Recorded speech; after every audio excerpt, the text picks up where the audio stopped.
កូនចៅរបស់លោកវ្លាឌីមៀពូទីនវិបកវិញដោយព្យុះរហូតធ្វើឲ្យកូនចៅរបស់លោកសេឡិនស្គីលាន់មាត់ថាសមរភូមិក្តៅនៅក្នុងតំបន់ខឺរបស់រុស្ស៊ីគឺដូចក្នុងរឿងកុនរត់ធន់អីចឹងទីហ៊ានអ៊ុយក្រែនដែលត្រូវបានផ្សាយជាប្រកម្មផ្សព្វផ្សាយសម្លេង BBC សម្ភារបានរៀបរាប់លម្អិតយ៉ាងដូចនេះថាពួកយើងបានដកថយចេញពីទីក្រុង Zenza ដែលជាទីក្រុងធំបំផុតនៅក្នុងតំបន់ខឺមកវិញទាំងប្រលឹងចុងសក់តែម្ដងព្រោះទ័ពរុស្ស៊ីវិបកវិញសាហាវណាស់ពួកគេបានបំផ្លាញគ្រឿងសឹករបស់យើងអស់ជាច្រើនគ្រឿងហើយប្រាដ្រូនទាំងវងដេញតាមយើងមិនឲ្យមានឱកាសងាកក្រោយនោះឡើយទីហ៊ានអ៊ុយក្រែនម្នាក់ដែលប្រាប់ត្រឹមឈ្មោះថា Volodymyr បានរៀបរាប់បន្តថាទ័ពរុស្ស៊ីវាយប្រហារអត់ដកដង្ហើមឡើយហើយបើចង់ដកថយនៅពេលថ្ងៃនឹងក្លាយជាខ្មោចចោលឆ្អឹងនៅក្នុងទីក្រុង Zenza ជាក់ជាមិនខានហើយបើចង់គេចខ្លួនគឺមានតែពេលយប់តែប៉ុណ្ណោះយោងតាមអ្នកជំនាញបានប៉ាន់ប្រមាណថារុស្ស៊ីបានបន្ថែមទ័ពរហូតទៅដល់ 70,000 នាក់ដើម្បីដណ្ដើមយកតំបន់ខឺមើវិញនៅក្នុងនោះរួមមានទាំងទាហានកូរ៉េខាងជើងប្រហែលជា 12,000 នាក់ផងដែរហើយឥឡូវនេះមានសេចក្តីរាយការណ៍ថារុស្ស៊ីដណ្ដើមទឹកដីរបស់ខ្លួនបាន 2/3 មកវិញហើយថែមទាំងបានកំពុងតែឡោមព័ទ្ធអ៊ុយក្រែនជាប់ទៀតផងរហូតដល់ថ្នាក់លោកប្រធានាធិបតីដូណាល់ត្រាំស្នើសុំលោកពូទីនឲ្យទុកជីវិតពួកគេទៀតផងដំបូងឡើយលោកប្រធានាធិបតីសេឡិនស្គីសង្ឃឹមថានឹងយកតំបន់ខឺមកវិញឲ្យបានដើម្បីឲ្យមានទឹកមាត់ប្រៃក្នុងការចរចាជាមួយនឹងលោកពូទីនប៉ុន្តែឥឡូវនេះទីហ៊ានក៏ស្លាប់ច្រើនហើយទឹកមកក៏កាន់តែសាបទៅទៀតគណៈរុស្ស៊ីកាន់តែមានព្រៀបមានសេចក្តីរាយការណ៍ថាលោកដូណាល់ត្រាំនិងលោកពូទីននឹងហៅទូរស័ព្ទរកគ្នាមួយលើកទៀតនៅថ្ងៃអង្គារនេះមុនជួបសម្ដីគ្នាជាថ្មីលោកដូណាល់ត្រាំបានលើកឡើងថា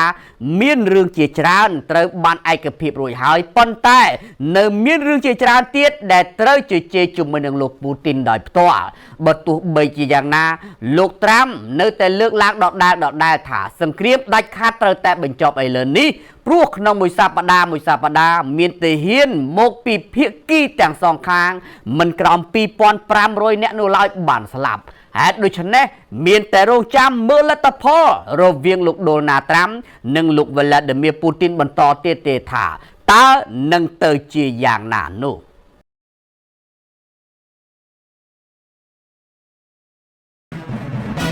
ខណៈពេលនេះយោងតាមនាយករដ្ឋមន្ត្រីនៃចក្រភពអង់គ្លេសបានបញ្ជាក់ថាផែនការដាក់ពង្រាយទ័ពអឺរ៉ុបនៅក្នុងទឹកដីអ៊ុយក្រែនដល់ដំណាក់កាលប្រតិបត្តិហើយបើយោងតាមប្រភពព័ត៌មានគឺបានឲ្យដឹងថានាយករដ្ឋមន្ត្រីអង់គ្លេស Keir Starmer បានបញ្ជាក់នៅលើសេចក្តីថ្លែងការណ៍របស់លោកថាក្រុមចម្រុះសុឆន្ទៈរបស់ក្រមប្រទេសប្រចាំលោកបានលើកផែនការដើម្បីជួយដល់ប្រទេសអ៊ុយក្រែនគឺជួយដល់សន្តិសុខអ៊ុយក្រែនទាំងនៅលើដីគោកនៅលើអាកាសរួមនឹងលំហសមុទ្រហើយនៅពេលនេះគឺចូលដល់ដំណាក់កាលមួយដែលរងចាំតែប្រតិបត្តិការតែប៉ុណ្ណោះនៅពេលដែលប្រទេសអ៊ុយក្រែនមានកិច្ចព្រមព្រៀងជាមួយនឹងប្រទេសមហាអំណាចរុស្ស៊ីបន្ទាប់ពីកិច្ចប្រជុំដ៏មានសារៈសំខាន់ជាមួយនឹងមេដឹកនាំទាំង25ប្រទេសនៃក្រុមប្រទេសប្រចាំលោ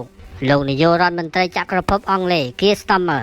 បានចេញសេចក្តីថ្លែងការណ៍របស់លោកដោយបញ្ជាក់ដូចនេះថាយើងស្ថាបនាការការពារជាតិសម្រាប់អ៊ុយក្រែនដោយក្រុមប្រទេសរបស់យើងត្រៀមរួចរាល់ហើយក្នុងការដាក់ពង្រាយនៅកងកម្លាំងចម្រុះរបស់ប្រទេសពួកយើងនៅក្នុងស្ថានភាពដែលអ៊ុយក្រែននិងរុស្ស៊ីឈានដល់កិច្ចព្រមព្រៀងដើម្បីបញ្ចប់សង្គ្រាមជាមួយគ្នានោះហើយធ្វើយ៉ាងណាដើម្បីធានាឲ្យបានទាំងនៅលើគោកនៅលើលំហអាកាសនិងលំហសមុទ្រនាយករដ្ឋមន្ត្រីរបស់ចក្រភពអង់គ្លេសលោក Keir Starmer បានបញ្ជាក់បន្ថែមទៀតថាប្រមុខកងទ័ពដែលមកពីប្រទេសចម្រុះនឹងប្រជុំគ្នាជាថ្មីម្ដងទៀតនៅប្រទេសអង់គ្លេសនៅថ្ងៃប្រហោះសប្តាហ៍ក្រោយនេះហើយនៅពេលនោះហើយដែលយើងយល់ព្រមជាមួយគ្នាថានឹងបង្កើតក្រុមប្រតិបត្តិការក្រុមចម្រុះសុឆន្ទៈនេះឲ្យមានអានុភាពខ្លាំងក្នុងការការពារសន្តិសុខសម្រាប់ប្រទេសអ៊ុយក្រែនហើយវាចូលដល់ដំណាក់កាលឥឡូវនេះគឺនៅរងចាំតែប្រតិបត្តិការតែប៉ុណ្ណោះបើតាមលោកនាយករដ្ឋមន្ត្រីអង់គ្លេស Keir Starmer ផែនការសម្រាប់ប្រទេសអ៊ុយក្រែននេះស្ថិតនៅក្នុងបរិបទមួយដែលប្រទេសនេះមានបទឈប់បាញ់គ្នាជាមួយនឹងប្រទេសរុស្ស៊ីដោយមានការសម្របសម្រួលពីសហរដ្ឋអាមេរិកបើបទឈប់បាញ់គ្នាត្រូវបានទទួលស្គាល់ដោយមានការព្រមព្រៀងគ្នាហើយនោះកងកម្លាំងប្រតិបត្តិការសុឆន្ទៈ គឺត្រូវតែបំពេញបេសកកម្មរបស់ខ្លួនបើតាមលោក Customer ជំហររបស់ក្រុមចម្រុះអន្តរកាលនេះនឹងមិនពឹងផ្អែកទៅលើសហរដ្ឋអាមេរិកច្រើនពេកនោះទេហើយវាច្បាស់ណាស់ថាក្រុមចម្រុះនេះមានសមត្ថភាពធ្វើបានទោះបីជាសហរដ្ឋអាមេរិកបន្ថយការគាំទ្ររបស់ខ្លួនក៏ដោយនោះប៉ុន្តែលោក Customer នៅតែបញ្ជាក់ថាលោកនៅតែមានទំនាក់ទំនងយ៉ាងល្អជាមួយនឹងលោក Donald Trump ហើយលោកបន្តទៀតថាកិច្ចប្រជុំដ៏មានសារៈសំខាន់ជាមួយនឹងប្រធានាធិបតីរបស់បារាំងជាមួយនឹងប្រធានាធិបតីរបស់អ៊ុយក្រែនកន្លងមកឈានដល់នៃការលើកសំណើបត់ឈប់បាញ់គ្នានេះឡើងហើយស្របពេលជាមួយគ្នានេះដែរលោក Customer លោកបញ្ជាក់ថាក៏មានការចូលរួមគាំទ្រដោយអគ្គលេខាធិការអង្គការយោធា NATO គឺលោក Mark Rutte ផងដែរបើតាមនាយករដ្ឋមន្ត្រីអង់គ្លេសលោក Customer ប្រធានាធិបតីរបស់រុស្ស៊ីលោក Vladimir Putin ឆា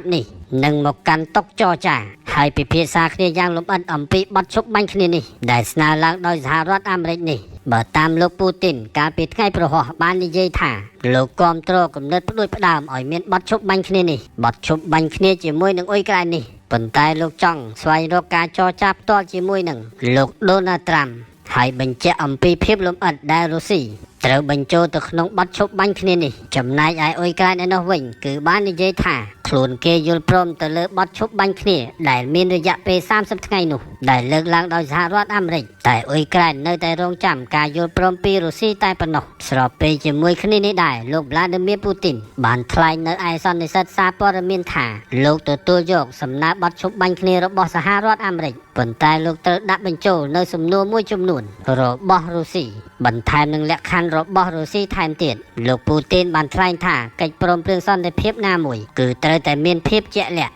ក្នុងនោះបទឈប់បាញ់គ្នាមិនមែនជារឿងសាមញ្ញពេកនោះទេចំពោះលក្ខខណ្ឌរបស់លោក Vladimir Putin គឺទាមទារឲ្យអ៊ុយក្រែនបញ្ឈប់ចលនាកងទ័ពរបស់ខ្លួនទាំងអស់ដែលស្ថិតនៅក្នុងសមរភូមិជួរមុខហើយអ៊ុយក្រែនមិនត្រូវធ្វើការវឹកវើកងទ័ពដាច់ខាតនៅក្នុងរយៈពេល1ខែនោះហើយមួយទៀតលោកពូទីនដាក់លក្ខខណ្ឌមិនឲ្យអ៊ុយក្រែនទទួលយកអាវុធពីពួកប្រទេសប្រចាំលោកនោះទេនៅខណៈនេះក្រសួងការបរទេសរបស់អ៊ុយក្រែនបានបញ្ជាក់ថារដ្ឋាភិបាលរបស់លោក Volodymyr Zelensky កំពុងតែសិក្សាអំពីយុទ្ធវិធីនៃការអនុវត្តបទឈប់បាញ់គ្នាឲ្យមានប្រសិទ្ធភាពគឺធ្វើយ៉ាងណាមិនឲ្យដូចឆ្នាំ2022ដែលរុស្ស៊ីរំលោភបំពានបទឈប់បាញ់គ្នាបានដោយងាយនោះទេសេចក្តីប្រកាសព័ត៌មានរបស់ក្រសួងការបរទេសអ៊ុយក្រែនបញ្ជាក់ថាអ៊ុយក្រែនកំពុងតែសិក្សាជាមួយនឹងដៃគូរបស់ខ្លួនអំពីនៅវិធីទាំងឡាយណាគឺធ្វើយ៉ាងណាឲ្យបទឈប់បាញ់គ្នាទទួលបាននៅការអនុវត្តជាក់លាក់ហើយមិនអាចរំលោភបានហើយសូមបញ្ជាក់បន្ថែមទៀតថាបទឈប់បាញ់គ្នាក៏ធ្លាប់បានលើកផងដែរដោយប្រធានាធិបតីរបស់បារាំងលោក Macron រួមជាមួយនឹងនាយករដ្ឋមន្ត្រីរបស់អង់គ្លេស Keir Starmer នៅក្នុងបទឈប់បាញ់គ្នារយៈពេល30ថ្ងៃរបស់មេដឹកនាំនៃប្រទេសប្រចាំលោកពីរនេះត្រូវបានបញ្ជូនទៅឲ្យលោក Donald Trump ដើម្បីត្រួតពិនិត្យផងដែរប៉ុន្តែបទឈប់បាញ់គ្នារយៈពេល30ថ្ងៃនោះសម្រាប់ប្រទេសអង់គ្លេសគឺស្នើឲ្យលោក Donald Trump បើកសិទ្ធឲ្យប្រទេសអង់គ្លេសនិងប្រទេសបារាំងហោះហើរលើលំហអាកាសនៃប្រទេសអ៊ុយក្រែនដោយយន្តហោះស៊ើបការរបស់ចក្រភពអង់គ្លេសរួមជាមួយនឹងប្រទេសបារាំងជាមួយគ្នានេះផងដែរលោក Keir Starmer ទទូចថាសហរដ្ឋអាមេរិកត្រូវតែជួយចាប់រូបភាពដោយការចាប់រូបភាពចេញពីផ្កាយរណបយោធារបស់សហរដ្ឋអាមេរិកនៅលើទីតាំងនៃប្រទេសអ៊ុយក្រែននិងប្រទេសរុស្ស៊ីគឺធ្វើយ៉ាងណាចាប់ឲ្យបានចំពោះការធ្វើចលនាកងទ័ពរបស់រុស្ស៊ីថាតើរុស្ស៊ីមុននឹងបំពេញបទឈប់បាញ់គ្នានេះតើរុស្ស៊ីធ្វើចលនាកងទ័ពយ៉ាងដូចម្ដេចជាមួយគ្នានេះផងដែរភាគីរុស្ស៊ីតែងតែទាត់ចោលសំណើរបស់អឺរ៉ុបដែលចង់បញ្ជូនកងទ័ពរបស់អឺរ៉ុបទៅដាក់ពង្រាយនៅលើទឹកដីរបស់អ៊ុយក្រែននៅក្រោមហេតុផលថាជាកងរក្សាសន្តិភាពវាមានក្រុងឡាំងតាមរយៈរដ្ឋមន្ត្រីការបរទេសលោក Sergey Lavrov លោកបានលើកឡើងថាវត្តមានទ័ពរបស់អឺរ៉ុបនៅលើទឹកដីអ៊ុយក្រែនគឺមិនអាចមានដាច់ខាតព្រោះវាបំលែងខ្លួនទៅជាទ័ពរបស់ NATO គឺជាពុំរួចនោះទេប៉ុន្តែរុស្ស៊ីខ្លួនគេផ្ទាល់មិនដឹងថាត្រូវការកងរក្សាសន្តិភាពចេញពីប្រទេសណា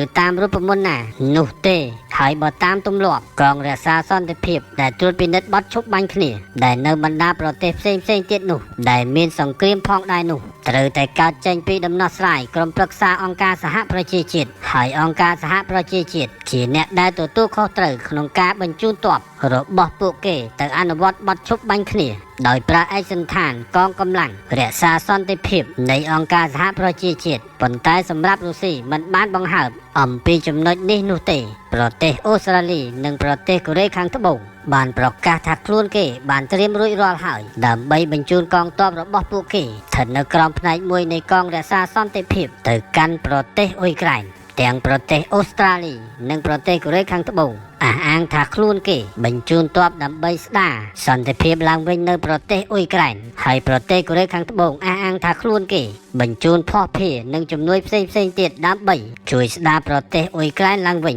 មកដល់ពេលនេះសង្គ្រាមរវាងរុស្ស៊ីនិងអ៊ុយក្រែនគឺចូលដល់ឆ្នាំទី4ហើយចំពោះសមរភូមិដែលប្រយុទ្ធគ្នាយ៉ាងសាហាវបំផុតនោះគឺនៅក្នុងសមរភូមិនៃខេត្តខើក្នុងទឹកដីរបស់រុស្ស៊ីដែលតាមដំណឹងមកថាកងទ័ពរបស់រុស្ស៊ីកំពុងតែមានព្រៀបខ្លាំងដេញកងទ័ពអ៊ុយក្រែនឲ្យចេញពីទឹកដីរបស់ខ្លួនប្រធានាធិបតីរបស់រុស្ស៊ីលោកវ្លាឌីមៀរពូទីននៅតែគំរាមថាបើទ័ពអ៊ុយក្រែនមិនបានដកចេញទាន់ពេលវេលានោះទេ